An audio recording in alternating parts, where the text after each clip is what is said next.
እቀጥላለሁ። ሮዚዬ በማንበብ ትረጅኛለሽ? እሺ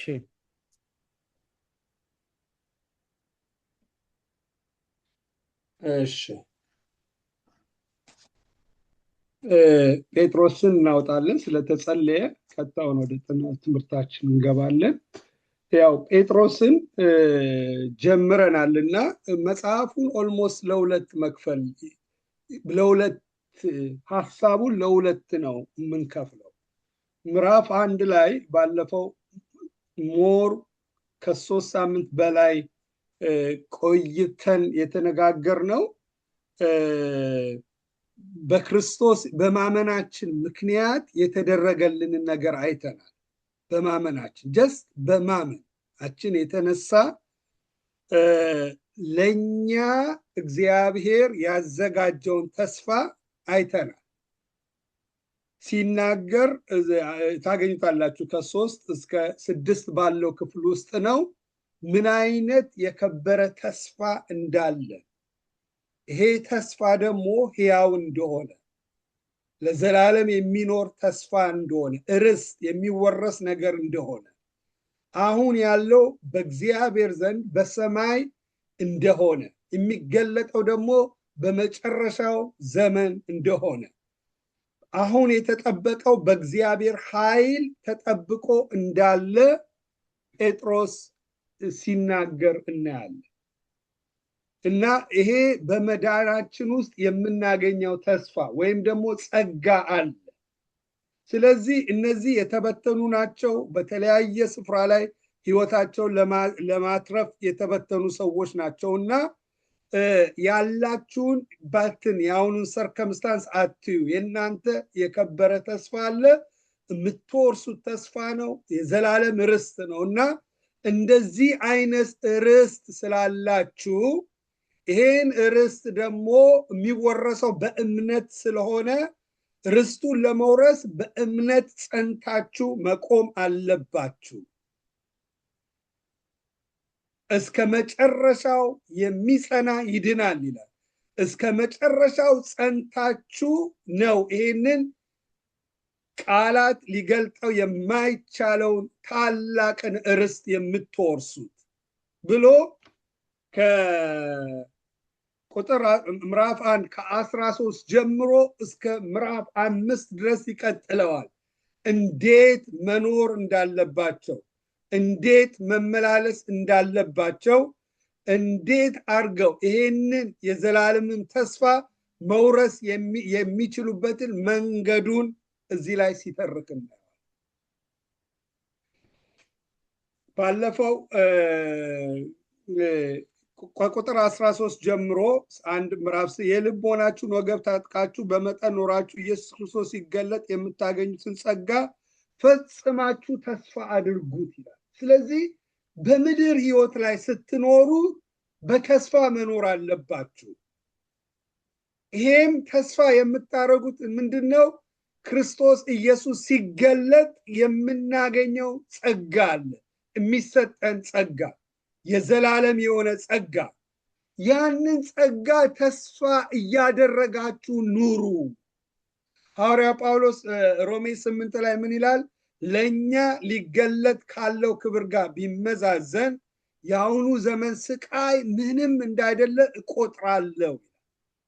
ለኛ የሚገለጥ የዘላለም ክብር አለ። ስለዚህ ያ ክብራችሁን እያሰባችሁ ምን በሉ ኑሩ። በምድር ህይወት ላይ ያንን የዘላለምን ክብር ግን እንዲሁ አይወረስም። እንደፈለግን ኖረን በቃ ያኛውንም ርስት ልንወርሰው አንችልም። ያኛው ተስፋ የሚወረስበት የራሱ መንገድ አለው፣ የራሱ የህይወት አካሄድ አለው፣ የራሱ የሆነ የህይወት አኗኗር አለው። ያንን ተከትላችሁ ስትኖሩ ያንን የዘላለም የሆነውን ርስት ትቀበሉታላችሁ። እንዲያውም ምን ይላል? ሁለተኛ ጴጥሮስ ላይ ምን ይላል? መጠራታችሁና መመረጣችሁን ታጸኑ ዘንድ ከበፊት ይልቅ ትጉ። እነዚህን ብታደርጉ ከቶ አትሰናከሉም ይላል። እናየዋለን ሁለተኛ ጴጥሮስ 1 ላይ ያሉ ምን ማድረግ እንዳለባቸው ከቶ አትሰናከሉም። እንዲሁም ይላል ወደ ዘላለሙ ወደ ጌታችን መድኃኒታችን ወደ ኢየሱስ ክርስቶስ መንግስት መግባት በሙላት ይሰጣቸዋል። በሙላት ጻድቅ በጭንቅ ከዳነ ይላል። ስለዚህ ወደ ዘላለሙ ወደ ጌታችን በኢየሱስ ክርስቶስ መንግስት መግባት በሙላት ማለት ሁሉ ሰው እኩል አይሸለምም፣ እኩል አይሰጠውም። አሁን በኖርነው የህይወት ልክ ነው ነገ በህይወታችን ላይ ያለው የዘላለም ብድራት። ስለዚህ ጴጥሮስ እነዚህ ሰዎች ተሰደዋል፣ በኑሮአቸው ተቸግረዋል፣ የሚበሉትም ሊያጡ ይችላሉ፣ የሚለብሱትም በቃ ነፍሳቸውን ሊያድኑ ወደ ተለያየ ምድር ነው የተሰደዱት። ስለዚህ ስለተሰደዳችሁ ኑሮአችሁ ላይ ፎከስ አድርጋችሁ የኑሮአችሁን አሸንፋችሁ ለመኖር ይሄ አይሁን የልባችሁ የመጀመሪያ ፕራዮሪቲያችሁ የህይወታችሁ ኑሮ ሊገለጥ ያለውን ተስፋ ያንን እያሰባችሁ ስትኖሩ መሄድ ያለባችሁ ደግሞ የህይወት መንገድ አለ። እዚህ ነገር ላይ የልባችሁን ወገብ ታጥቃችሁ በመጠን ኖራችሁ ኢየሱስ ክርስቶስ ሲገለጥ የምታገኙትን ጸጋ ተስፋ አድርጉት ብሎ ይመክራቸዋል።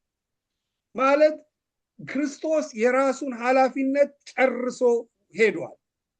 አሁን በእኛ ውስጥ ሆኖ እኛ የየራሳችን ሩጫ እንሮጣለን። እግዚአብሔር የገባው ኪዳን አለ። በምድር ህይወት ስንገባ እንኳን ኪዳን ገብቷል። አንደኛ በማንኛውም የህይወት ሁኔታ ውስጥ ስናልፍ ከአቅማችን በላይ እንዳንፈተን የማይፈቅድ እግዚአብሔር አለ። እግዚአብሔር ለኛ የሚያስፈልገንን ፕሮቫይድ የሚያደርግ አምላክ ነው። ምን እንደሚያስፈልገን ያውቃል። እግዚአብሔር እነዚህን ሁሉ ፕሮቫይድ ለማድረግ ኦሬዲ ኪዳን ገብቷል።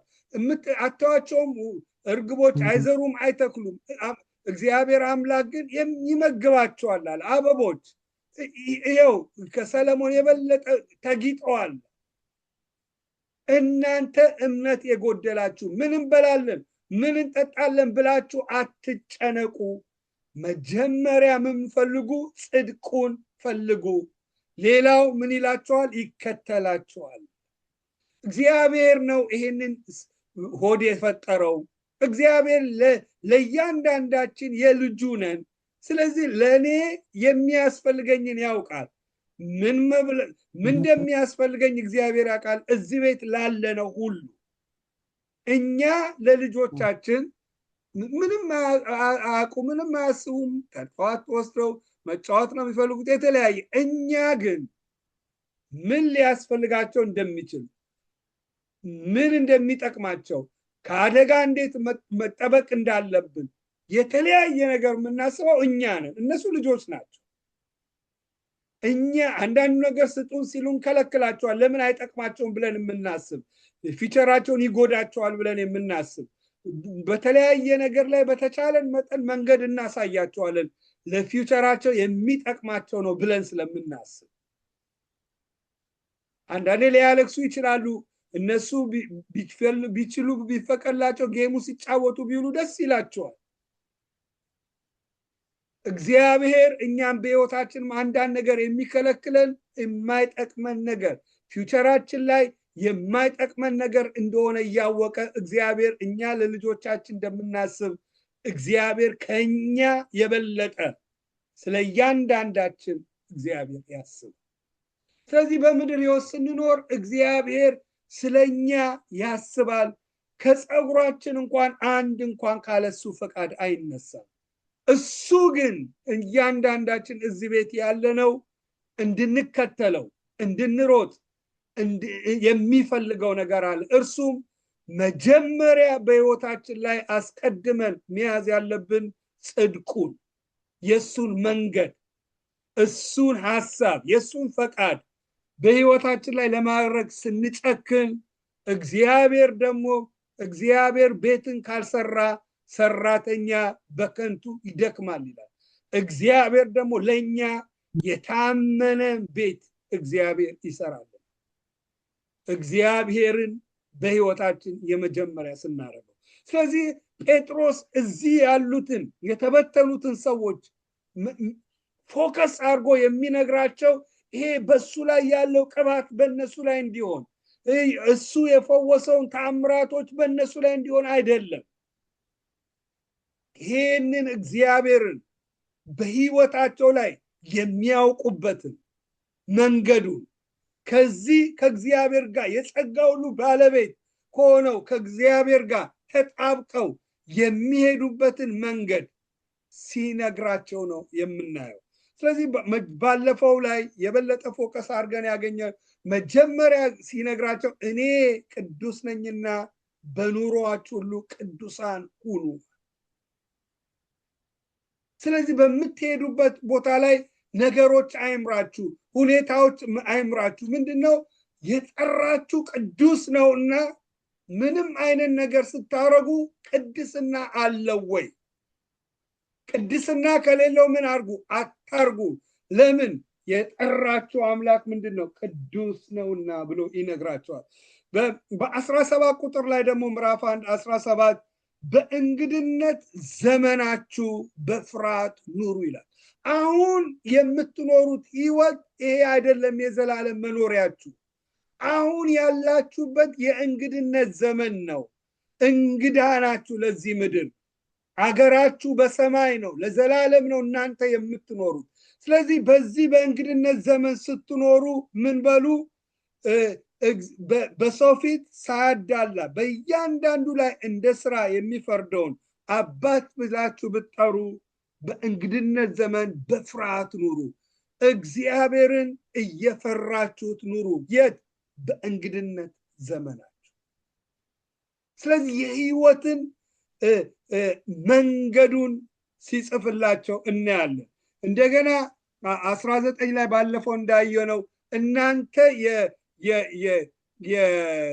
የተቤዣችሁት በብርና በወርቅ አይደለም፣ አባቶቻችሁ በከንቱ ኑሯቸው ባገኙት ባከማችሁት በወርቅና በብር አይደለም የተዋጃችሁት። የተዋጃችሁት በምንድን ነው? ክቡር በሆነው በክርስቶስ ኢየሱስ ደም ነው የተዋጃችሁት። እናንተ ተራ ሰዎች አይደላችሁም። በብርና በወርቅ አይደለም ወደ እግዚአብሔር መንግስት የመጣችሁት ክቡር የሆነው የክርስቶስ ኢየሱስ ደም ፈሶላችሁ ነው እናንተ ወደ እግዚአብሔር መንግስት የገባችሁ። ስለዚህ ቁጥር 22 ላይ ለእውነት እየታዘዛችሁ ግብዝነት ለሌለበት ለወንድማማቾች መዋደድ ነፍሳችሁን አንጽታችሁ እርስ በርሳችሁ ከልባችሁ አጥብቃችሁ ምን በሉ? ተዋደዱ።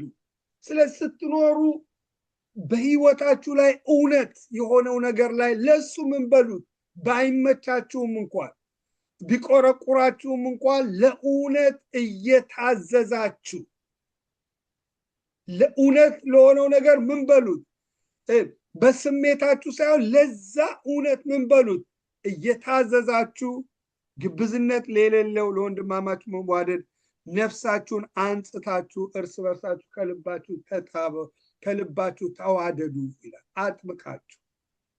ስለዚህ ነፍሳችሁን አንጽታችሁ ማለት ነፍስ የመቆሸሽ ቴንደንሲ ይኖራታል። ትቆሻለች አንዳንዴ የተለያየ። እንዴት? ለምሳሌ ሰው ቢያሳዝናችሁ፣ ሰው ቢያስቀይማችሁ፣ ሰው መጥፎ ነገር ቢያደርግባችሁ የእግዚአብሔር ቃል ምንክ ከነፍሳችሁ ከልባችሁ አጥብቃችሁ ተዋደዱ ብሎ ትእዛዝ ሰጥቶናል። ከልባችሁ ተዋደዱ ይላል። ነፍሳችሁን አንጽታችሁ። ስለዚህ እነዛን ሰዎች እንዳንወዳቸው የሚያደርጉን ምንድን ነው? በህይወታቸው ላይ ያደረጉን ይሆናል ወይ ያደረጉ መስለውን በውስጣችን ያስቀመጥናቸው ቂም፣ ጥላቻዎች ይኖራሉ የተለያየ።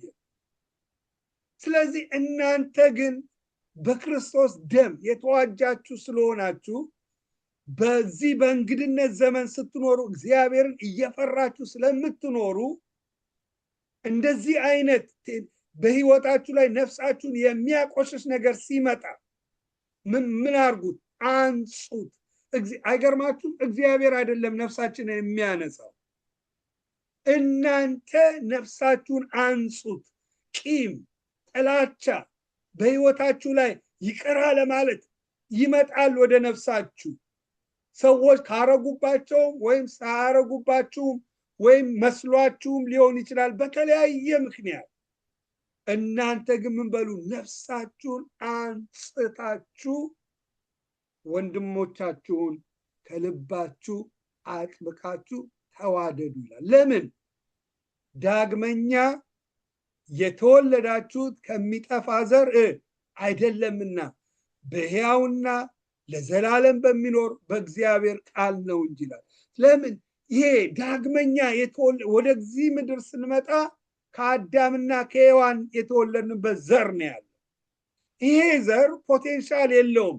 የእግዚአብሔርን ሐሳብ የመኖር ክርስቶስን የመምሰል አቅም የለውም። በስጋ የሚኖሩ እግዚአብሔርን ማስደሰት አይችሉም ይላል። ፍጥረታችን የቁጣ ልጆች ነው። በዚህ እግዚአብሔርን ማስደሰት የምንችልበት አቅምና ብቃት የለንም።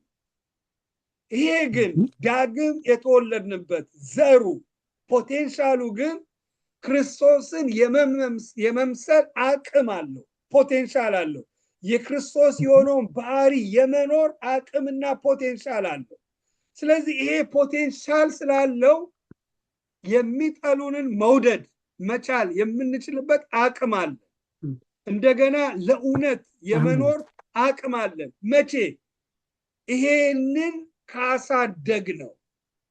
ይሄ ውስጣዊው ዘር የሚፈልገው ምግብ ከበላ፣ የሚጠጣው የሚያስፈልገውን ከጠጣ፣ ካደገ፣ ከበረታ የክርስቶስ የሆነው ባህሪ በህይወታችን ላይ ያድጋል። የክርስቶስ የሆነው መምሰል የምንችልበት ባህሪ ውስጣችን ላይ ያድጋል። ስለዚህ ያ ዘሩ እናንተ ውስጥ አለ። ወንድሞቻችሁን አጥብቃችሁ መውደድ የምትችሉበት ዘር በእንካ ለእንካ ላይ በተመሰረተ ሳይሆን በክርስቶስ ፍቅር ባገኛችሁት ፍቅር ወንድሞቻችሁን መውደድ የምትችሉበት ዘር አለ እናንተ ውስጥ። ስለዚህ ይሄ ዘር ስላለ ይሄም ዘሩ የእግዚአብሔር ቃል ነው ይላል። ያ ቃል በውስጣችሁ ላይ ስላለ የማይጠፋ ዘር ነውና በዚህ ዘር አማካኝነት እነሆ ወንድሞቻችሁን ግብዝነት በሌለው መውደድ እንድትወዱ ብሎ ሲጽፍላቸው በተሰደዱበት አገር እንዴት አብረው በህብረት ሲያረጉ ሊጣሉ ይችላሉ፣ ሊቀያየሙ ይችላሉ፣ በቃላት ሊያስቀይሟቸው ይችላል። ግን የገባንበት የህይወት ኑሮ የገባነው ህብረት ውስጥ ነው የገባነው። የእግዚአብሔር መንግስት ውስጥ ነው የገባነው። የዚህ የመንግስቱ ስርዓት ግን ጥላቻ አይፈቀድም። ቅያሜ እዚህ መንግስት ውስጥ መኖር የለበትም። ለዚህ ነው እኮ አዳምና ሔዋን የወጡት። የእግዚአብሔር መንግስት ውስጥ የዚህ መንግስት ውስጥ ያለው የህይወት ስርዓት አለው። እዚህ ውስጥ ምንድነው? ወንድሞቻችንን መውደድ፣ ነፍሳችንን አንጽተን ወንድሞቻችንን መውደድ። ለዚህ የሚሆነው ዘር ደግሞ እያንዳንዳችን ውስጥ አለ። ያ ዘር ካላደገ እንፈልጋለን ግን አንችልም። ይቅር ማለት እንፈልጋለን ግን አቅም አይኖረንም። ብዙ ጊዜ እግዚአብሔር ሆይ እባክህ ይቅር እንድል እርዳን፣ እባክህ ወንድሞች እንድንወድ እንላለን። ግን አያችሁ ወደ እግዚአብሔር ቃል ስንመጣ ግን ይሄንን ማድረግ ያለብን እኛ ነን። እግዚአብሔር የሚያስፈልገውን ሰጥቶናል። ክርስቶስን ለመምሰል የምንችልበትን ማቴሪያሉን ሁሉ ሰጥቶናል። እኛ ነን ይሄንን የማሳደግ ኃላፊነት ያለብን። እግዚአብሔርማ ጋር ቢሆን ኖሮ ሁላችንም ክርስቶስን እንመስል ነበር። ሁላችንም የእግዚአብሔር ሐሳብማ እሱ ነበር። ግን እዚህ ላይ ምንድነው ነፍሳችሁን አንጽታችሁ ለእውነት ታዘዙ የሚለን ፍቃዱ ያለው እኛ ጋር ነው። ነፍሳችን ጋር ነው ፈቃድ ያለው። ነፍሳችን ደግሞ አቅም የምታገኘው በበላችሁ ልክ ነው። የስጋን ነገር ከመገብናት ነፍስን የሚወስዳት የሚያዛት ማን ነው? አሮጌው ስጋ ነው። የእግዚአብሔርን ነገር በመገብናት ቁጥር፣ የእግዚአብሔርን ነገር ባደላናላት ቁጥር ነፍስ ወዴት ፈቃዷን ወዴት ነው የምትሰጠው? ወደ አዲሱ ሰው፣ ወደ መንፈስ። ስለዚህ ስጋዋን እያስገዛችው ለእግዚአብሔር ሐሳብ ትገዛለች። ስጋ ሁሌ ከእግዚአብሔር ጠላት ነው። መንፈስ ደግሞ ሁሌ የእግዚአብሔር ወገን ነው። ነፍስ ደግሞ መሃል ላይ ናት ያለችው። የትኛው ነው የሚመራን? የመገብ ነው።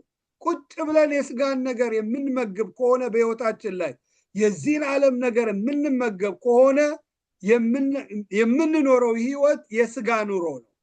የእግዚአብሔርን ነገር ግን ባበዛን ቁጥር የእግዚአብሔርን ቃል እያሰላሰልን የእግዚአብሔርን ነገር እየፈለግን ሞር ቀኑ ሙሉ አብልጠን የእግዚአብሔርን በፈለግን ቁጥር እየመገብ ነው ያለው አዲሱን ሰው ነው።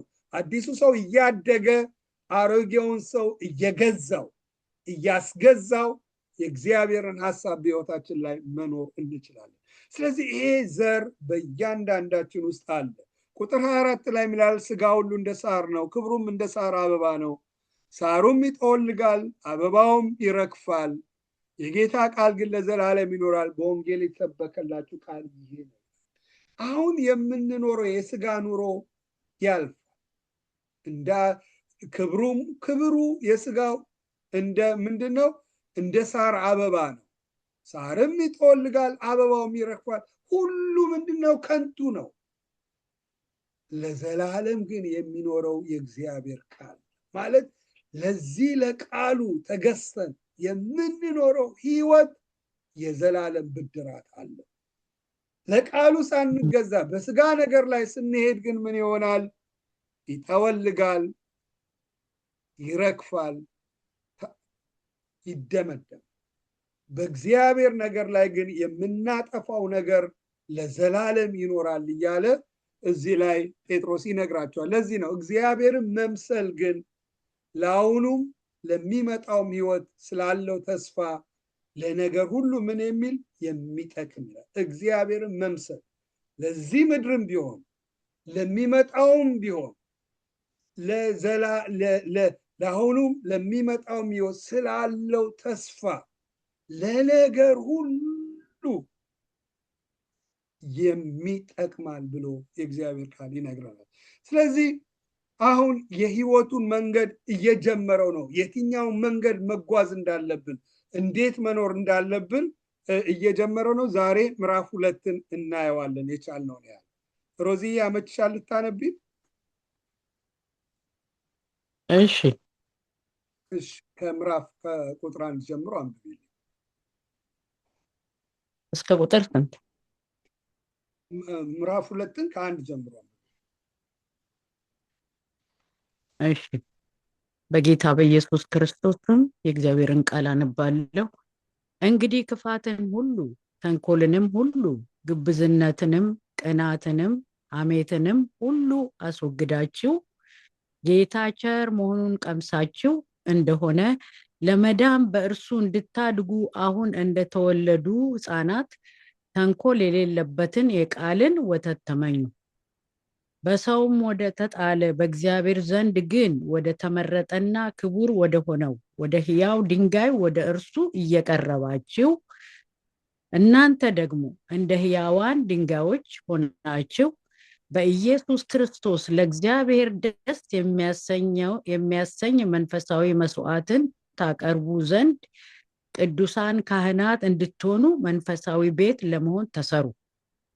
መጽሐፍ እንዲህ ብሎ ተጽፏልና እነሆ የተመረጠና የከበረን የማዕዘን ራስ ድንጋይ በጽዮን አኖራለሁ፣ በእርሱ የሚያምን አያፍርም። እንግዲህ ክብሩ ለእናንተ ለምታምኑት ነው።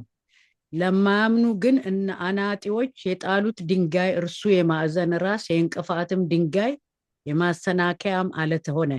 የማያምኑ ስለሆኑ በቃሉ ይስተናከሉበታልና ለዚህ ደግሞ የተመደቡ ናቸው። እናንተ ግን ከጨለማ ወደሚደነቀው ብርሃኑ የጠራችሁን የእርሱን በጎነት እንድትናገሩ የተመረጠ ትውልድ፣ የንጉሥ ካህናት፣ ቅዱስ ሕዝብ፣ ለርስቱ የተለየ ወገን ናችሁ። እናንተ ቀድሞ ወገን አልነበራችሁም፣ አሁን ግን የእግዚአብሔር ወገን ናችሁ። እናንተ ምሕረት ያገኛችሁ አልነበራችሁም፣ አሁን ግን ምሕረትን አግኝታችኋል። ይቀጥል። እሺ ወይ ትቀጥይዋለሽ? እሺ እስከዚህ አድርጊውና በኋላ እንቀጥለዋለን። እሺ ከምዕራፍ 2 ይሄ ያው ደብዳቤውን የጻፈው ዝም ብሎ ከአንድ ጀምሮ ነው የሚቀጥለው እና እዚህ የመጽሐፍ ቅዱስ አዋቂዎች ነው ከፋፍለውን የጻፉልን ምዕራፍ 2 ብሎ አንድ የሚለው ግን ደብዳቤው ላይ ዝም ብሎ ከላይ መጥቶ ነው የሚወርደው። ምን ይላል? ምዕራፍ 2 ቁጥር 1 እንግዲህ ክፋትን ሁሉ እንግዲህ ሲል ከላይ ያለውን ሐሳብ ይዞ ነው የሚመጣው።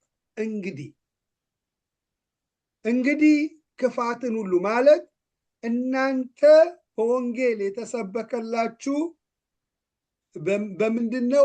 ዳግም የተወለዳችሁበት ዘር የእግዚአብሔር ቃል ነው። ከሚጠፋ ዘር አይደለም ዳግም የተወለዳችሁት። የተዋጃችሁት ማለት እናንተ መክፈል ስላልቻላችሁ ራሱ እግዚአብሔር ሰው ሆኖ መጥቶ ደሙን አፍሶ ነው እናንተን የዋጃችሁ። ስለዚህ ጌታ ቸር መሆኑን ቀምሳችሁት ነው ጌታን ያገኛችሁ። ቀምሳችሁት ከሆነ እንግዲህ ማለት እንዲህ የተጠራችሁበት ጥሪ እንዲህ ስለሆነ ያገኛችሁት ዘር እናንተ ውስጥ ያለው ዘር ዳግም የተወለዳችሁበት ዘር የእግዚአብሔር ቃል ስለሆነ የሚጠፋ ዘር ስላልሆነ ክርስቶስን የመምሰል አቅም ያለው ዘር ስለሆነ እንዲህ ስለሆነ እንግዶች ስለሆናችሁ ለዚህ ምድር ታላቅ ርስትን እየጠበቃችሁ ያላችሁ ስለሆነ እንግዲህ ክፋትን ሁሉ፣ ተንኮልን ሁሉ፣ ግብዝነትን፣ ቅናትን፣ ሐሜትን ሁሉ ምን ብላችሁ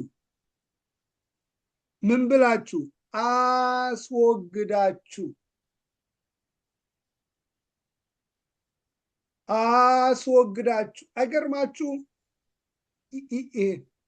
ብዙ በትክክል አይ ቲንክ ስላልተማርን ይመስለኛል እድገታችንም ያን ያህል ያልሆነ። ብዙ ጊዜ እነዚህን ኃላፊነት ለማን ነው የምንሰጠው? ለእግዚአብሔር ነው የምንሰጠው። እግዚአብሔር እንዲያስወግድ፣ እግዚአብሔር እንዲያነሳልን ጸሎቶቻችን። ወደ ቃሉ ስንመጣ ነው ትክክለኛ የሆነውን መረዳት የሚሰጥ። እግዚአብሔር እነዚህን ማስወገድ የምንችልበት ጸጋ ይሰጠናል። ማንም ጸጋ የሚፈልግ ይቅረብ ሳይነቅፍ እግዚአብሔር ምን ይላል? ጸጋን ይሰጣል። እግዚአብሔር በዚህ ነገር አቅቶኛል ጸጋን ሲሰጠን በዛ ጸጋ በህይወቴ ላይ የማልፈልገውን ማስወገድ ያለብኝ እኔ ነኝ። እንደ ቃሉ ያልሆነውን ምርጫ፣ ውሳኔ፣ ፈቃድ ያለው እኔ ጋ ነው የማስወገድ። እዚህ ላይ አስወግድ የሚለው እኔን ነው፣ እናንተን ነው። እናንተ ጋ ነው ያለው ማስወገጃውም ያለው እናንተ ጋ ነው፣ እኔ ጋ ነው ያለው። ስለዚህ ክርስቲያን ስለሆንን ክፋት ከኛ የለም ማለት አይደለም። እነዚህ የተባሉት ተንኮል፣ ተንኮለኝነት፣ ግብዝነት፣ ቅናት፣ ሐሜት እነዚህ ሁሉ ጌታን ስንቀበል ከኛ ይወገዳል ማለት አይደለም። እኛ ውስጥ ያሉ ናቸው። እነማ ጋር? አሮጌው ሰዋችን ጋር አሉ። እስኪዋጅ ክርስቶስ ዳግም መጥቶ የማይበሰብሰውን እስክንለብስ ድረስ እነዚህ ነገሮች ከኛ ጋር አሉ፣ ይኖራሉ። ግን በዚህ በእንግድነት ዘመን ስንኖር እግዚአብሔርን እየፈራን ስንኖር እነዚህ በስጋ የሚኖሩ የእግዚአብሔርን ማስደሰት አይችሉም፣ የዘላለም ሕይወት የላቸውም ተብሎ ተጽፏል። በስጋ ፈቃድ የሚኖሩ በወደቀው ማንነት የሚኖሩ። ስለዚህ እነዚህ አይነት ባህሪያት ወደ ሕይወታችን አሉ። ግን እግዚአብሔር ቃል የሚል እነዚህ ምን በሏቸው?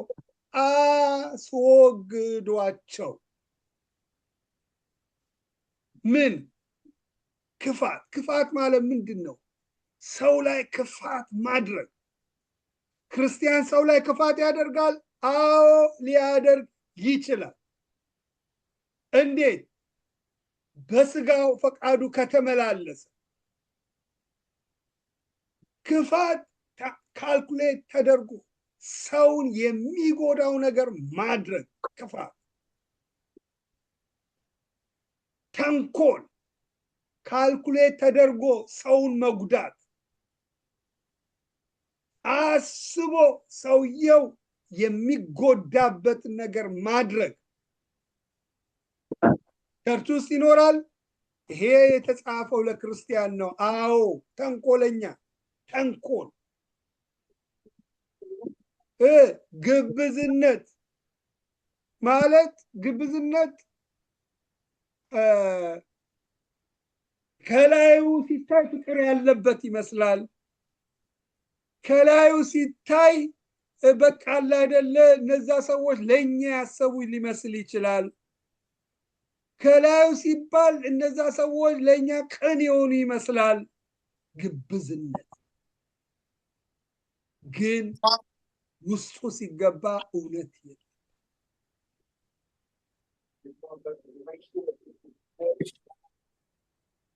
ግብዝነት፣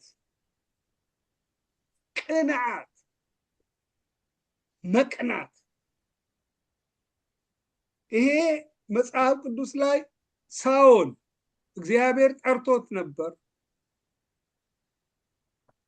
እግዚአብሔር ንጉሥ አድርጎታል።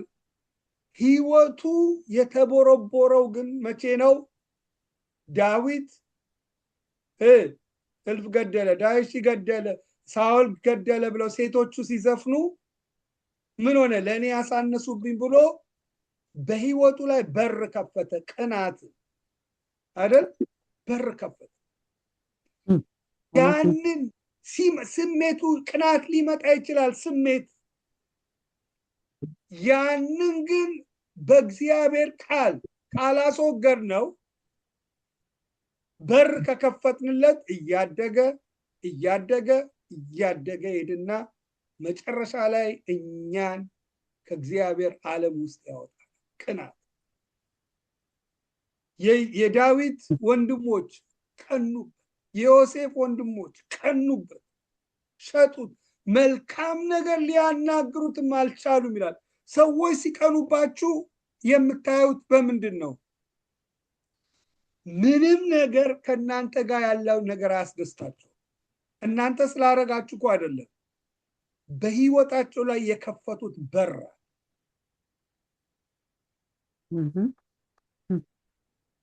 በቃ የእናንተ ነገር አያስደስታቸውም። ሲያወሯችሁ ተቃራኒ ነው፣ ተቃራኒ ነው፣ ተቃራኒ ነው። ለምን? በህይወታቸው ላይ የከፈቱት በራል። የዮሴፍ ወንድሞች መልካም ሊያናግሩት አልቻሉም። በጣም የሚያሳዝነው ታላቅ ሰው ቆሬ በመጽሐፍ ቅዱስ ላይ እንደምናየው ያን የሚያክል ጸጋ ይዞ አሟሟቱ ግን እንዴት ነው? እንዴት ነው የሞተው ቆሬ?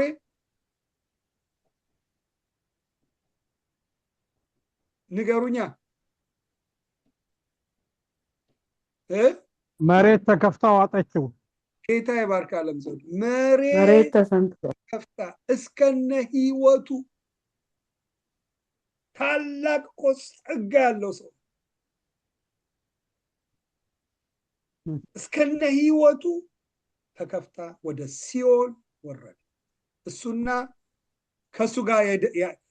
ከሱ ጋር የተባበሩት ለምንድን ነው ቆሬ እንደዛ የሆነው? በአሮን ላይ እና በሙሴ ላይ የአሮንን ቦታ ፈለገ። እንደ አሮን እግዚአብሔር ፊት መግባት ፈለገ። ያ ቅናት አይታይም፣ ቅናት አይገለጥም። ሙሴ ግን በእግዚአብሔር መንፈስ ተረድቶ ለእናንተ አበዛችሁት፣ የአሮንን ቦታ እስከ መቼ ፈልጋችሁ ነው ብሎ የልባቸውን ስሜት ይናገራል። የአሮንን ቦታ ስለፈለጉ በሙሴ ላይ ያሳደሙ። ደዌ ደግሞ አቀራረባቸው በጣም ነው የሚገርመው። ለእግዚአብሔር ሕዝብ ያሰቡ መስለው ነው። ለእግዚአብሔር ሕዝብ እኮ ቅዱስ ነው፣ አበዛችሁት፣ የእግዚአብሔርን ሕዝብ አንገላታችሁት። ለምንድን ነው ቅድስና ለእግዚአብሔር የሚለውን አንጠልጥሉ ስለተባለ ነው። ምን ያስፈልጋል? ሕዝቡ እኮ ተቀድሷል፣ ሕዝቡ ላይ አበዛችሁ በሚል ነው ከላይ ላይ ያለው ሽፋን። ውስጣቸው ላይ ግን ቅናት። ዛሬም ወገኖች ሆይ ይሄ መርዝ ነው። በአግባቡ ዲል ካላረግነው ያድጋል። እነ ሳኦልን እንዳጠፋ ብዙዎች እንዳጠፋ ይብን ሰይጣን ያን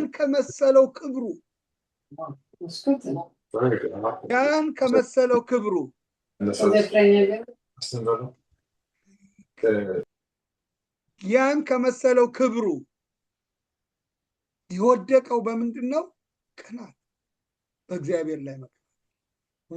የቅናት ሁሉ ባለቤት እሱ አይደለም?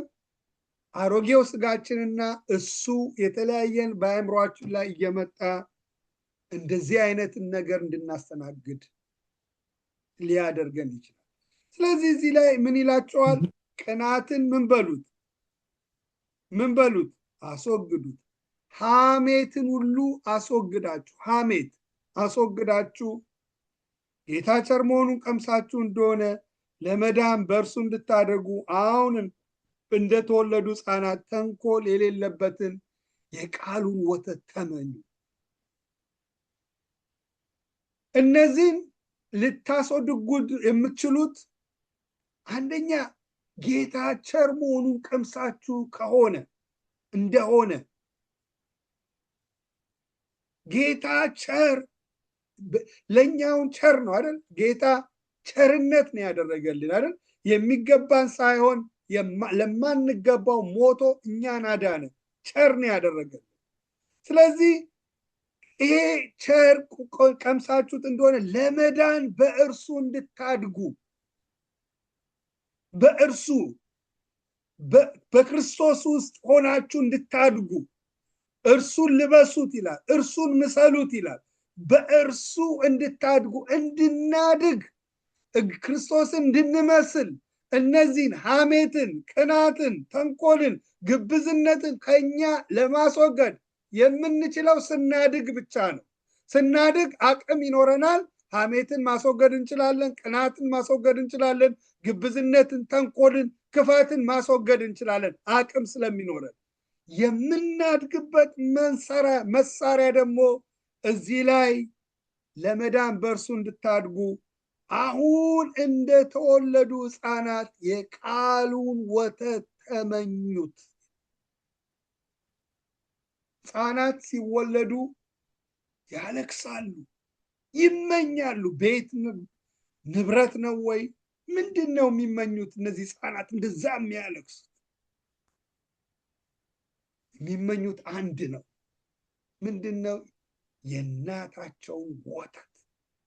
ለምን? ያ ወተት ነው በህይወት የሚያኖራቸው።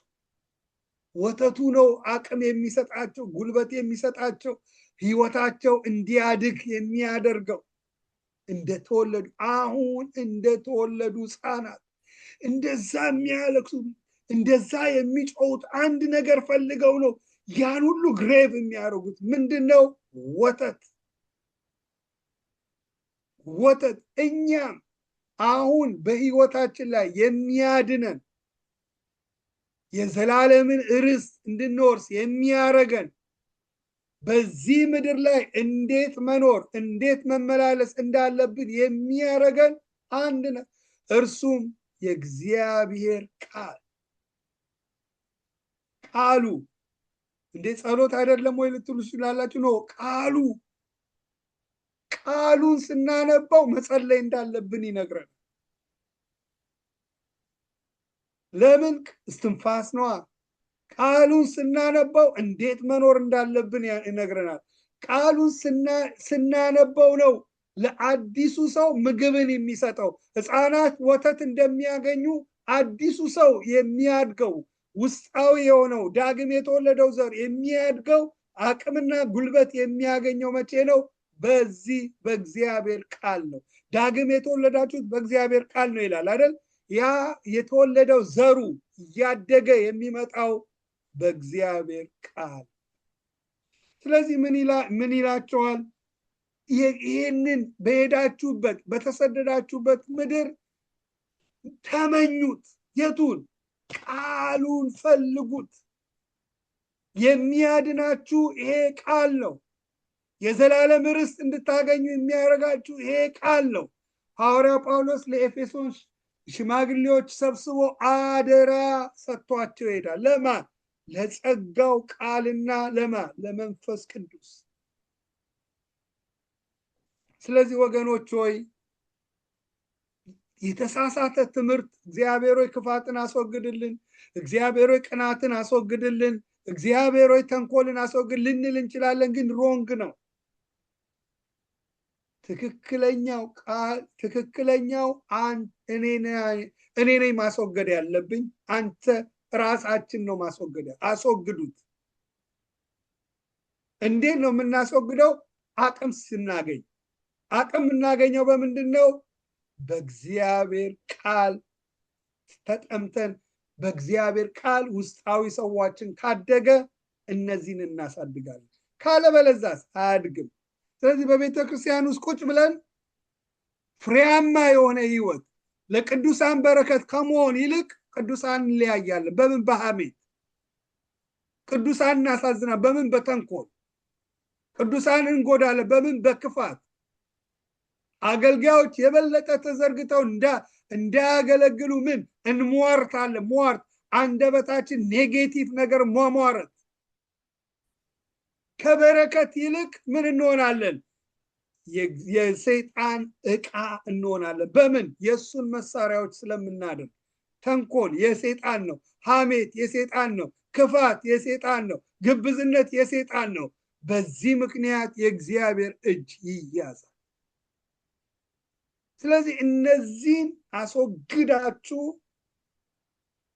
ጌታ ቸር መሆኑን በእርሱ እንድታድጉ ወደ እግዚአብሔር ቃል ተመኙት ብሎ ይነግራቸዋል። ኤፌሶን ላይ አይ ቲንክ እዚህ ላይ የበለጠ እንድናጠናክረው ኤፌሶን ምዕራፍ 4 ብናወጣ ይጥሩ ነው። ኤፌሶን ምዕራፍ 4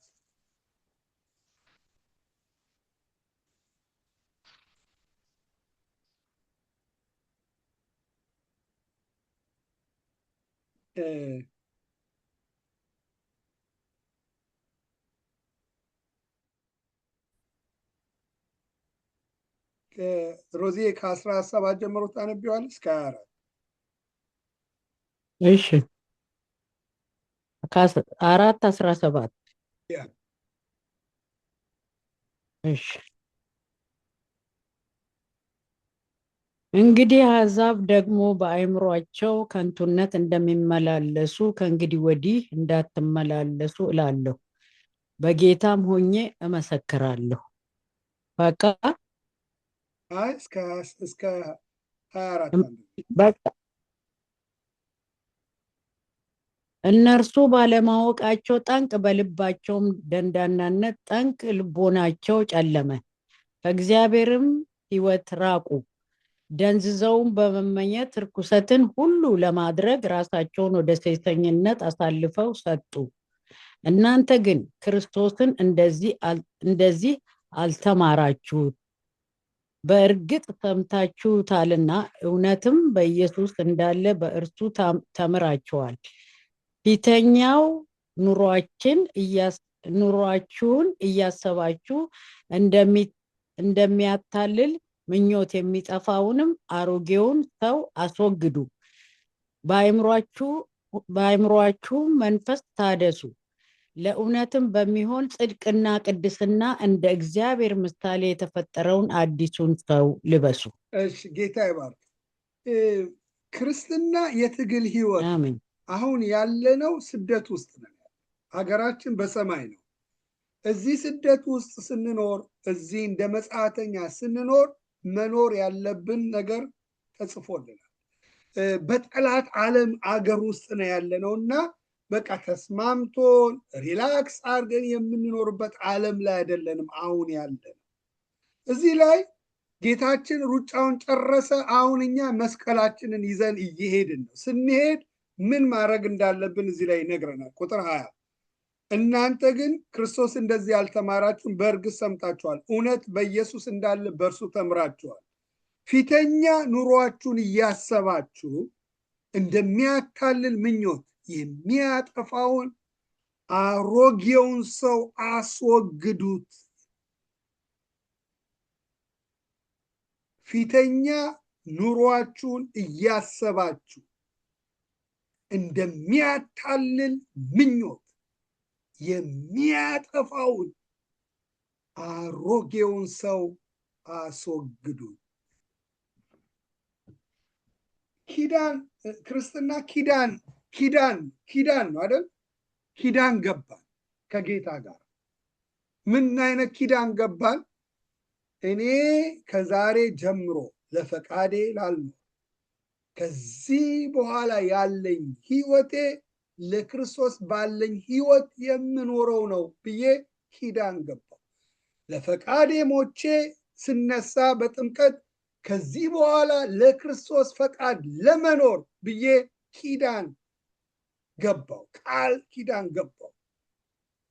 በዚህ ምክንያት ጌታ አመነኝና ቅዱሱን መንፈስ ለእኔ ሰጠኝ፣ ለእያንዳንዳችን ሰጠን። ለምን? ከዚህም በኋላ ለዓለም ሞቼ ለክርስቶስ ልኖር ብዬ ቅዱሱን መንፈስ እያንዳንዳችን ተቀበለ። ስንጠመቅ ውስጥ ዋው ስንገባ ምሳሌ አነጋገር ነው። ለአሮጌው ሰው ፈቃድ ሞቻለሁ። ከውሃ ስንወጣ ደግሞ አሁን የቀረው የህይወት ዘመኔ ከክርስቶስ ጋር ለመኖር ብዬ በጥምቀት ተባብሬ ከክርስቶስ ጋር ተነሳው። ስለዚህ እኔ ውስጥ ሁለት ነገሮች አሉ። አሮጌው ሰው አለ፣ አዲሱ ሰው አለ። እያንዳንዳችን ውስጥ ጌታ ይሄ አሮጌው ሰው በጭራሽ እግዚአብሔርን የሚያስደስት አይደለም። አሮጌው ሰው የእግዚአብሔር ጠላት ነው። ክርስቶስ የሞተው በአሮጌው ሰው ምክንያት ሊያድነን ነው። ስለዚህ ያ አዳማዊ ነው፣ በእግዚአብሔር ማስደሰት አይችልም። በአሮጌው ሰው የሚኖር የዘላለም ህይወት የለውም ብሎ ተደምድሞለታል። እኔ ውስጥ አዲስ ሰው አለ። በአዲሱ ህይወት በአዲሱ ሰው ውስጥ እንድኖር ነው እግዚአብሔር ከኔ ህይወት የሚፈልገው። ስለዚህ ክርስቲያን ጋር ሁሌ ትግል አለ። አሮጌው ሰው አለ፣ አዲሱ ሰው አለ። ጥል ውስጥ ነን ያለ ነው። እዚህ ምድር ላይ የሪላክስ የምንኖርበት ህይወት አይደለም፣ ጥል ውስጥ። ስለዚህ እዚህ ላይ ምን ይላል? ፊተኛ ኑሯችሁን እያሰባችሁ እንደሚያታልል ምኞት የሚያጠፋውን አሮጌውን ሰው ምን በሉት? አስወግዱት።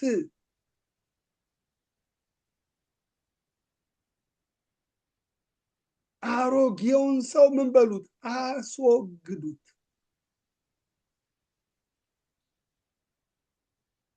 ለምን? ያታልልና ምን ያደርገናል? ፍጻሜው ያጠፋናል። ከእግዚአብሔር ሕይወት እንድንርቅ ያደርገናል። ልክ እንደ አሕዛቦች አእምሯቸው ደንዝዞ ልቦናቸው ጨልሞ ከእግዚአብሔር ሕይወት እንደራቁት እንደ አሕዛብ እናንተም ይሄ አሮጌው ሰው ባህሪው ምንድን ነው? ያታልልና የምድር ነው፣ ስለ ምድር ነው የሚያስበው። ምድራዊ ነገር ነው ፎከሱ። በምድር ፎከሱ ሁሉ እሱ ነው። አታሎን ፍጻሜው ደግሞ ምን ይላል? ከእግዚአብሔር ሕይወት አርቆን መጨረሻ ላይ ምን ያደርገናል? ያጠፋናል። አሮጌው ሰው ኃጢአትን ደስ ይላል እኮ አይደል እንዴ? ኃጢአት ያስደስታል። በኃጢአት ከሚገኝ ደስታ ይልቅ ይላል። ኃጢአት ስንሰራ ኃጢአቱ ሊያስደስተን ይችላል። ያታልለና ምን ያደርገናል? ፍጻሜው ያጠፋል። እዚህ ላይ ይህንን አሮጌውን ሰው ምን በለው? እግዚአብሔር አይደለም የሚያስወግደው፣ አስወግዱት። እኔ፣ አንተ፣ አንቺ ነው አሮጌው ሰው በሕይወታችን ላይ እንዲወገድ የምናደርገው።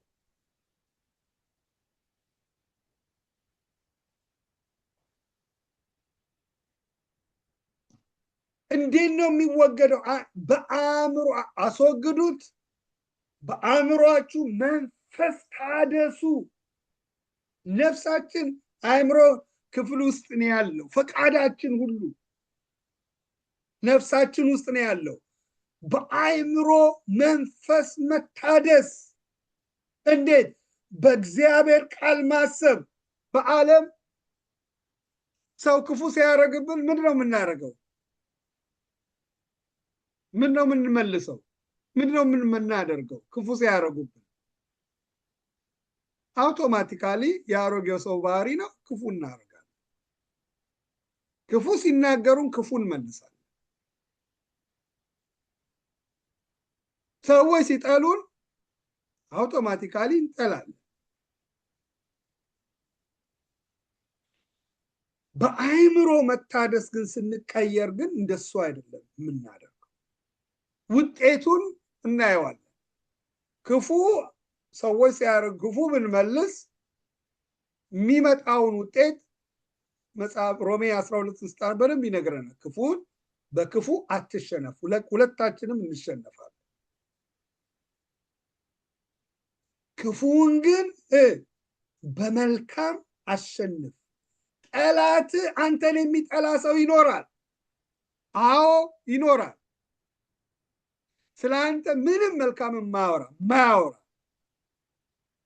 ቢቻል መሰናክል ከፊትል የሚያደርግ ሰው ሊኖር ይችላል። ውጭም ውስጥም ተንኮል አለ። ያ ሰው ካልነገሰበት በስተቀር ቴንደንሲ ክርስቲያን ሆነን ተንኮል የማድረግ ፖቴንሻሉ አለን። በአሮጌው ሰው ከኖረ የሚጠላችሁ ሰው፣ የእናንተ መልካም የማይፈልግ ሰው ሜቢ በፊታችሁ መልካም እያቆላመጠ ሊጠራችሁ ይችል ይሆናል። when right time come የነዛን ሰው ስለ እናንተ ያላቸውን አመለካከት የምታገኙበት ጊዜ ይኖራል። ካልኩሌት አድርገው ወዳጅ መስለው ክፋት ሊኖሩ ይችላሉ። እንደነ ይሁዳ እየሳሙ አሳልፈው የሚሰጡ አገልጋይ እኮ ነው። ይሁዳ በጸጋ አገልግሏል እኮ፣ ከክርስቶስ ጋር አብሮ ኖሯል። ሲታይ ከላይ ታማኝ የሚመስል ሰው ስለነበረ ገንዘብ ያዥ ነበር። ጌታን እየሳመው ሸጠው። እንደዚህ አይነት ሰዎች በሕይወታችን ላይ ሊገጥሙን ይችላሉ፣ ይገጥሙናል። የእናንተ ሪስፖንድ ምንድን ነው?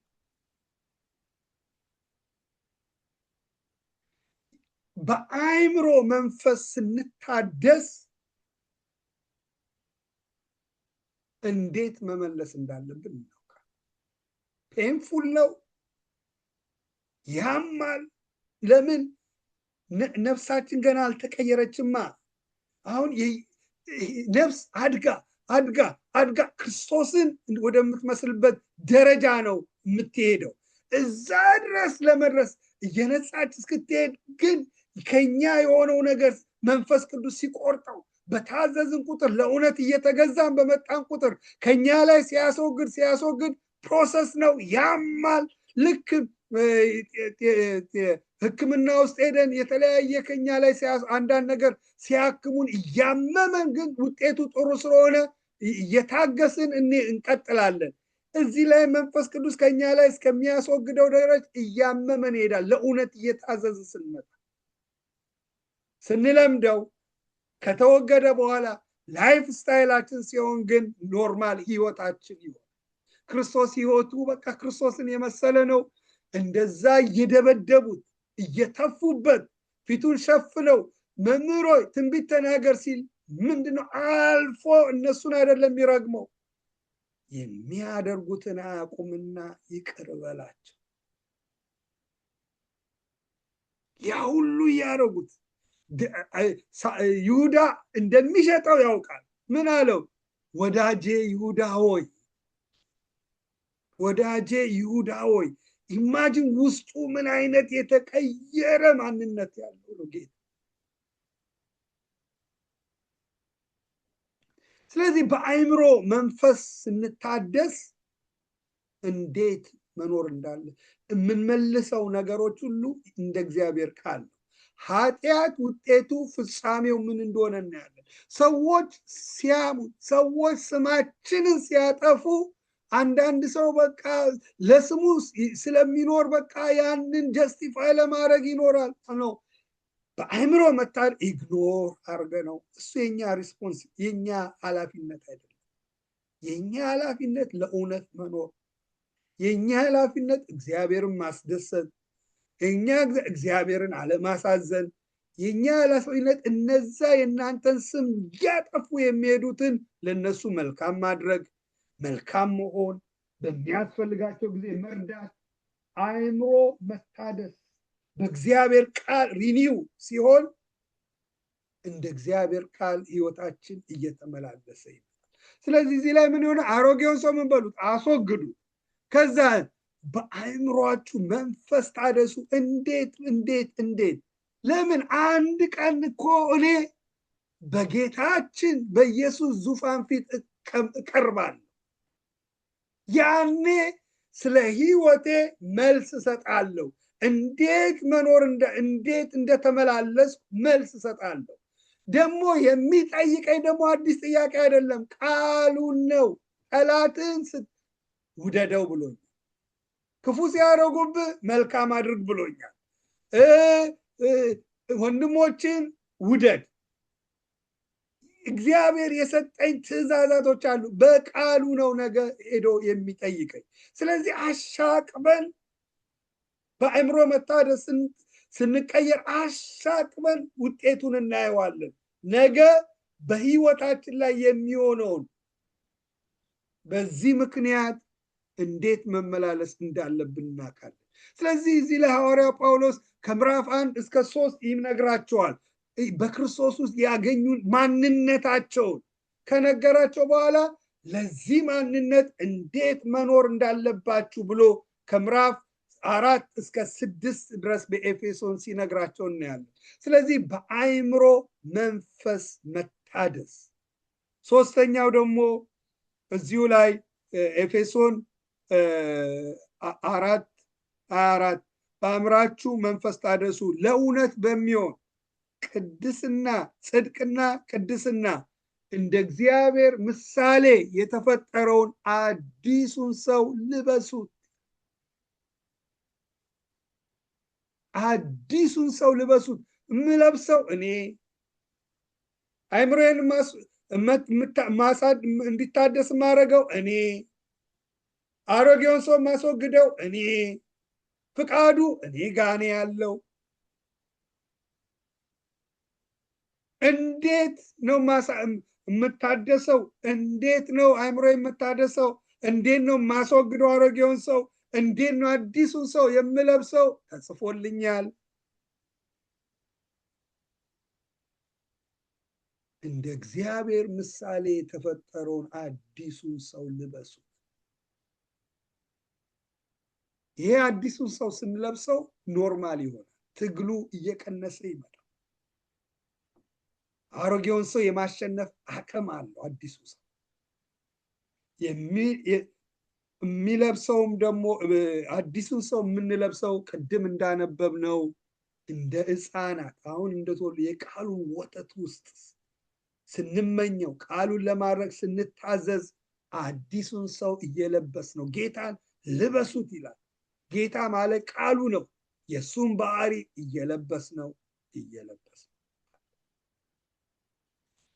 በየትኛው እንደምንመላለስ የምናውቀው ሲነኩን ነው። ሰዎች ሲንኩን የምናሳየው ባህሪ ነው። ዜን እያደላን ያለ ነው እዛኛው ላይ። አዲሱን ሰው እየለበስ ነው ከመጣን ፍቅር ኢስ አውቶማቲክ። ይቅር ማለት ናቹራል። በደልን መርሳት ናቹራል፣ ትግል አይደለም፣ ናቹራል የክርስቶስ ባህሪ ነው ውስጣችን እየነገሰ ያለ። ካለበለዛ ግን ትግል ነው። ትግሉም ጥሩ ነው። ፈቃዳችንን ለእውነት እያስገዛን ትግሉ ይኖራል።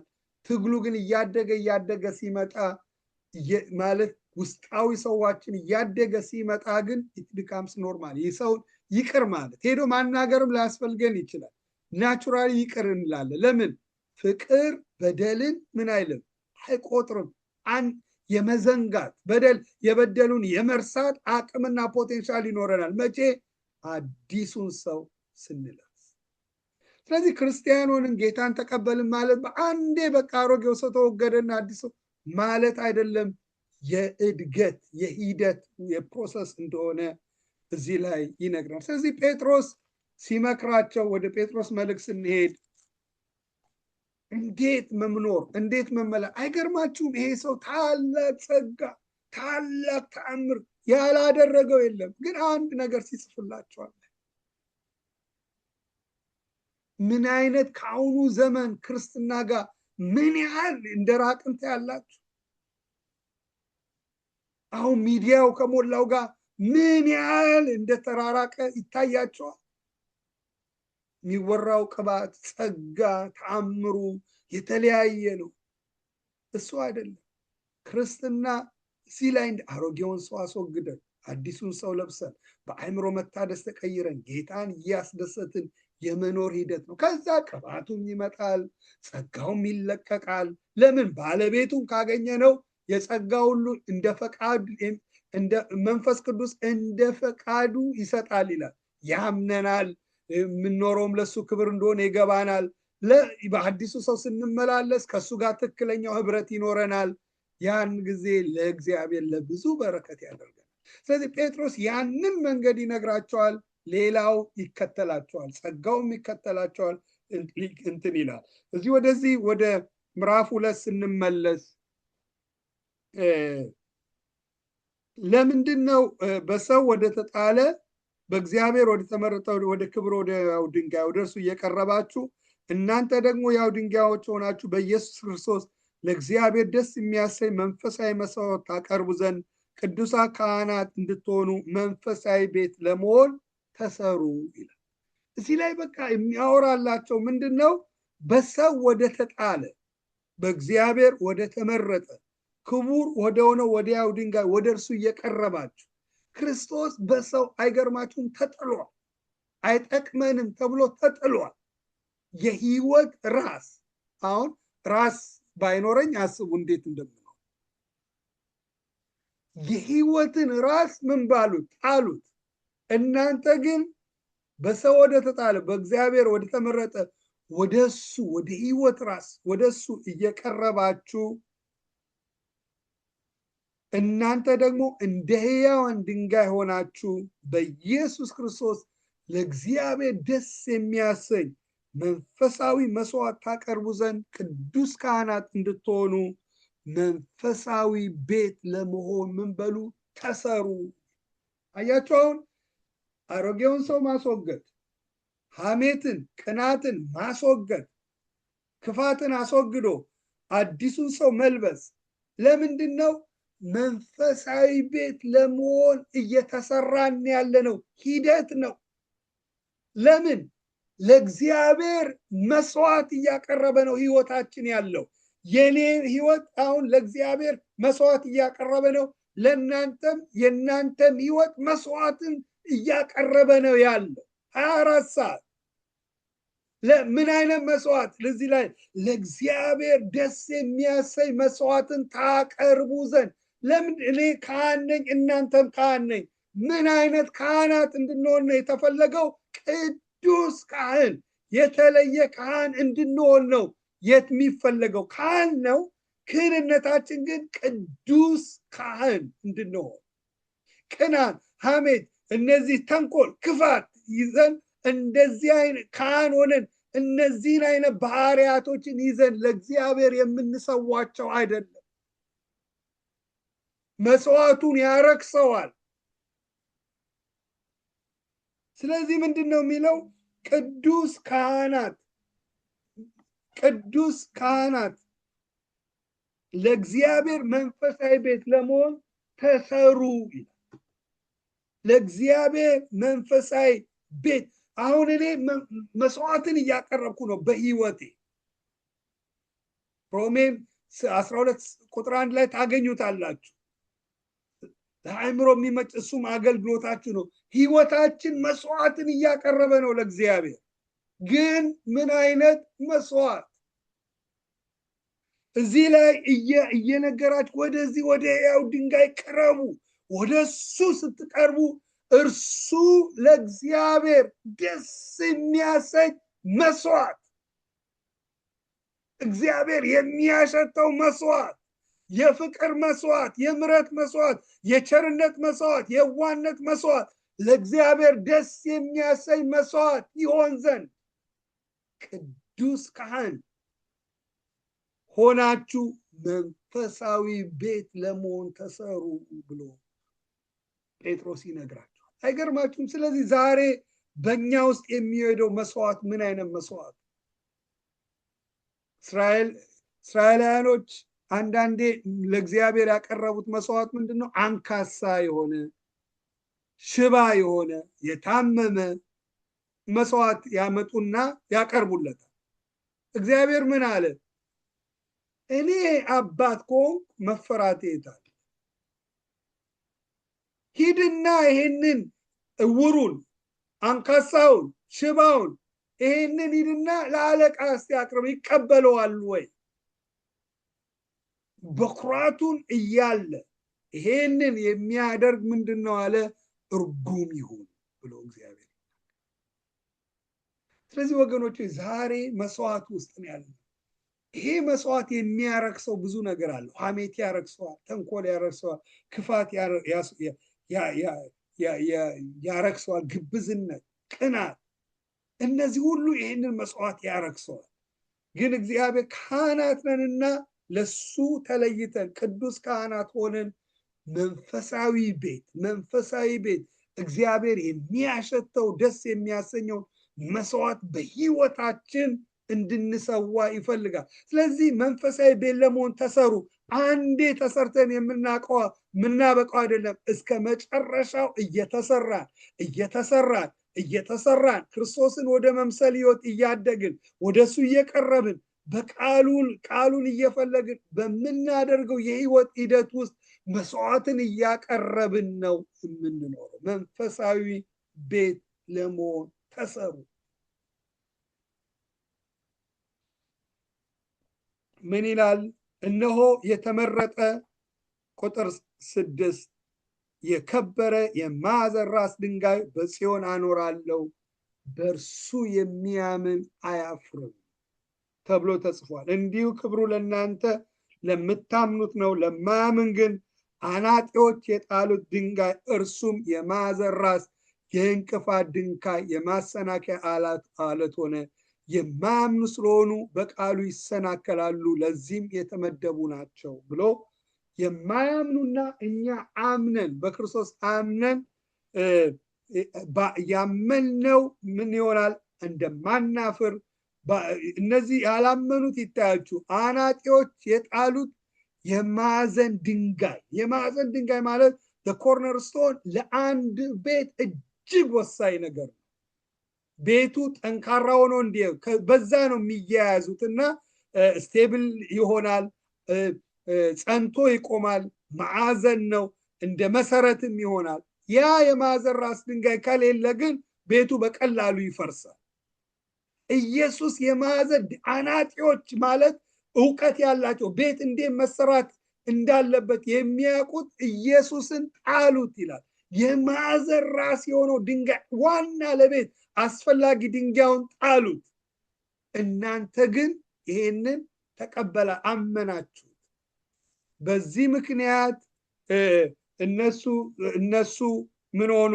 ከዚህ ህይወት እንደራቁ ይናገርና ይሄን እናንተ በእኛ በማመናችን የተነሳ የተመረጠ የከበረ የማዕዘን ራስ ድንጋይ በጽዮን በእርሱ የሚያምን አያፍርም። እንግዲህ ክብሩ ለእናንተ ነው።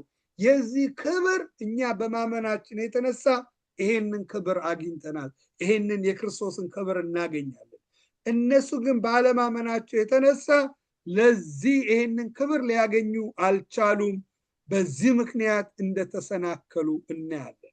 ስለዚህ ይሄንን ቃል አነብና ጸልየን እንጨርሳለን። ቁጥር 9 እና 10 እናንተ ግን ከጨለማ ወደሚደነቅ ብርሃን የጠራችሁ የእርሱን በጎነት እንድትናገሩ የተመረጠ ትውልድ፣ የንጉሱ ካህን፣ ቅዱስ ሕዝብ፣ ለርስቱ የተለየ ምንድናችሁ? ወገን ናችሁ።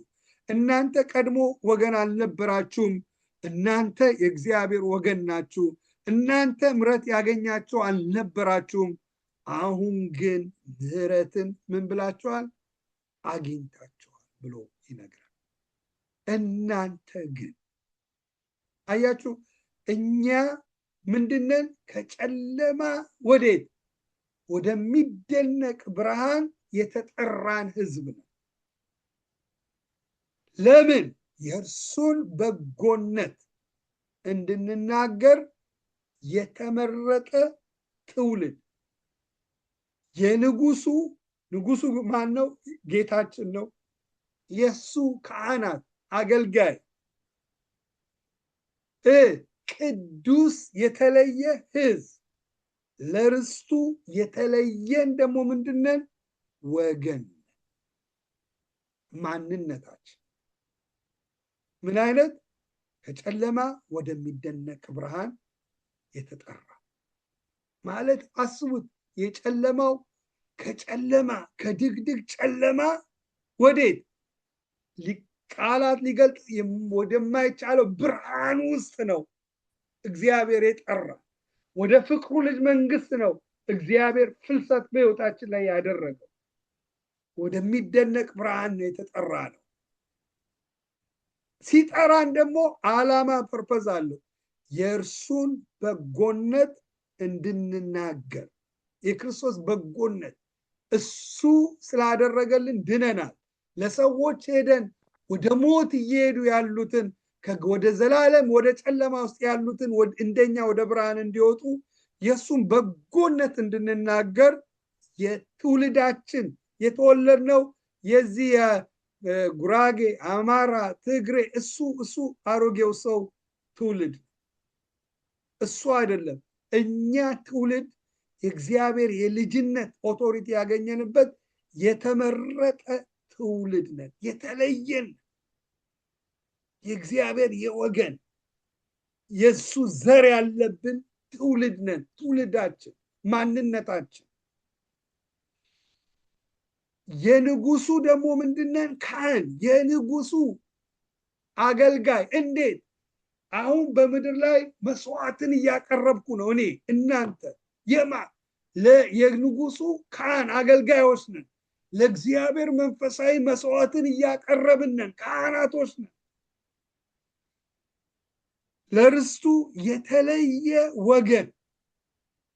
ርስቱ ማለት የምንወርሰው የዘላለም ርስት አለ። ለዚህ ርስት የተለየ ወገን ነን።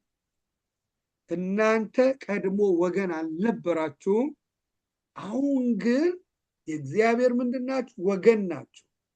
እናንተ ምሕረት ያገኛችሁ አልነበራችሁም፣ አሁን ግን ምሕረትን አግኝታችሁ። ስለዚህ ሐሳቤን ስጠቀልል እኛ የእግዚአብሔር ወገን ነን።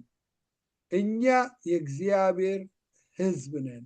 እኛ ቅዱስ ሕዝብ ነን። ከጨለማ ወደሚደነቅ ብርሃን የተሻገርን የንጉሱ ካህን የተለየ ወገን፣ የእግዚአብሔር ወገን።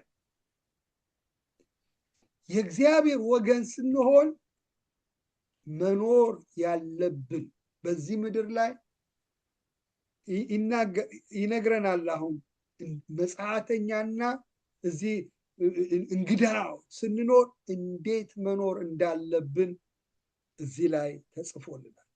ለዚህ ለንጉሱ ምን መስዋዕት መንፈሳዊ ቤት ለመሆን እየተሰራን ለሱ ደስ የሚያሰኝን መስዋዕት እንድናቀርብ ነው። የተለየ ወገን ይሆን፣ ቅዱስ ሕዝብ ይሆን። ይህንን ግን ደስ የሚያሰኝ መስዋዕት ግን ሳይሆን እግዚአብሔርን የሚያሳዝን መስዋዕት ግን ካቀረብን ወገኖች ሆይ እግዚአብሔር በመስዋዕቱ ደስ አይለው።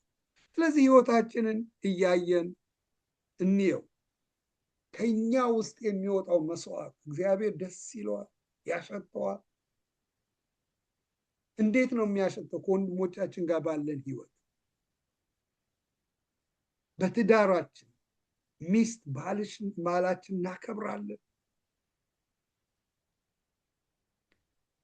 ወዴት ነው ምንድነው? ቃሉ ነው የሚያድነው። ሕፃናት ወደ ቃሉ ቅረቡ፣ የቃሉን ወተት ተመኙት ይላል። ቃሉ የሚለውን ለመኖር ወደ ጌታ ቅረቡ ሲለን ቃሉ የሚለውን መኖር ማለት። ቃሉ ምን ይላል? ለትዳር በደንብ እንዴት መኖር እንዳለብን የሚስት ኃላፊነት፣ የባል ኃላፊነት ይነግረናል። ከወንድሞች ጋር ከሁሉ የህይወት ከቤተሰቦቻችን ጋር እንዴት መመላለስ እንዳለብን ቃሉ ይነግረናል።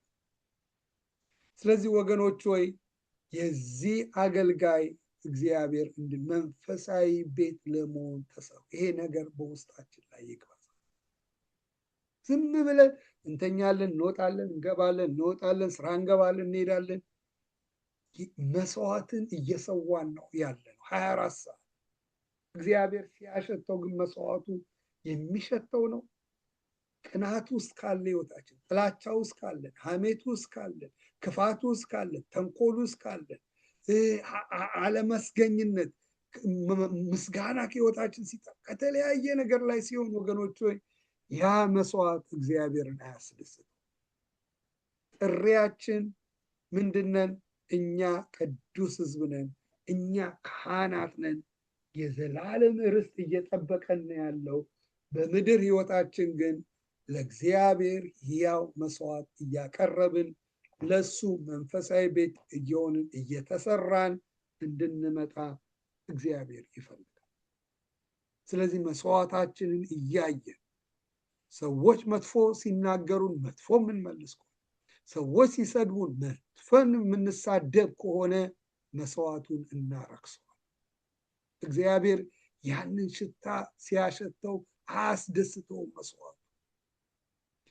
መስዋዕቱ የሚያስደስተው እኛ እንደ ቃሉ ስንኖር፣ እንደ ቃሉ ስንመላለስ ከኛ ውስጥ የሚወጣው መስዋዕት እግዚአብሔርን ያስደስተዋል። ስለዚህ ለእግዚአብሔር ሕያው መስዋዕት እንድንሰዋ ሁላችንንም እግዚአብሔር ይርዳን። እንጸልይ። ሃሌሉያ ሃሌሉያ። አሜን። እግዚአብሔር ሆይ እናመሰግንሃለን።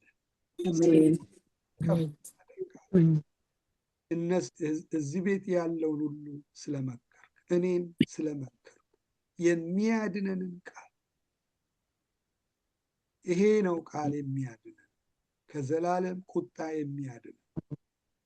አባት ሆይ ዛሬ እያንዳንዳችን ዝም ብለን አይደለም የምንኖረው በዚህ ምድር ላይ መስዋዕታችን አንተን የሚያስደስት መስዋዕት እንዲሆን መንፈሳዊ ቤት ለመሆን እየተሰራ ቀን በቀን እያደግን ወደ አንተ ቀን በቀን እየቀረብን መኖር እንድንችል እግዚአብሔር እርዳን።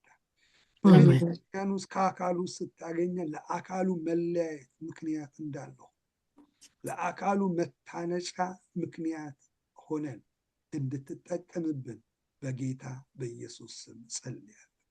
አሮጌውን ሰው አስወግደን በአእምሮ መንፈስ ታድሰን አዲሱን ሰው ለብሰን መመላለስ እንድንችል እግዚአብሔር እርዳን። እያንዳንዱ የምንወስነው ውሳኔ ሁሉ በተለወጠ ማይንድ በተአድሶ በአእምሮ መታደስ በተለወጠ እንዲሆንልን እግዚአብሔር እንድረዳን እኔ በኢየሱስ ስም ጸልያለሁ። ጸሎት አስወግድልን ሳይሆን የእኛን ኃላፊነት በትክክል ማድረግ እንድንችል እግዚአብሔር ሆይ አንተ እርዳን። ጸጋን ስጠን። ጸጋን ለእያንዳንዳችን አላብሰን። ጸጋ በጎደለብን ነገር ላይ የአንተ ጸጋ ወደ ህይወታችን እንዲመጣ በጌታ በኢየሱስ ስም ጸልያለን። ጊዜ ሁሉ ተባረክ። መንግስቱ እነሆ በታማኝነት በሰጠው ታማኝ ሆኖ እንዲመላለስ እግዚአብሔር ሆይ ስለረዳው ጸጋ ስለበዛለት ተባረክ። ክብር ላንተ ይሁን። ስለ ሮዛ ስላገለገሉን ስለ ሁሉ ክብር ላንተ ይሁን። ሌሊታችንን በሰላም የሰላምን እንቅልፍ ሁሉ ስጠን በጌታ ኢየሱስ ስም ብለህ ስማን። አሜን አሜን። ጌታ ይባርክ። ጌታ ይባርክ። ጌታ ይባርክ።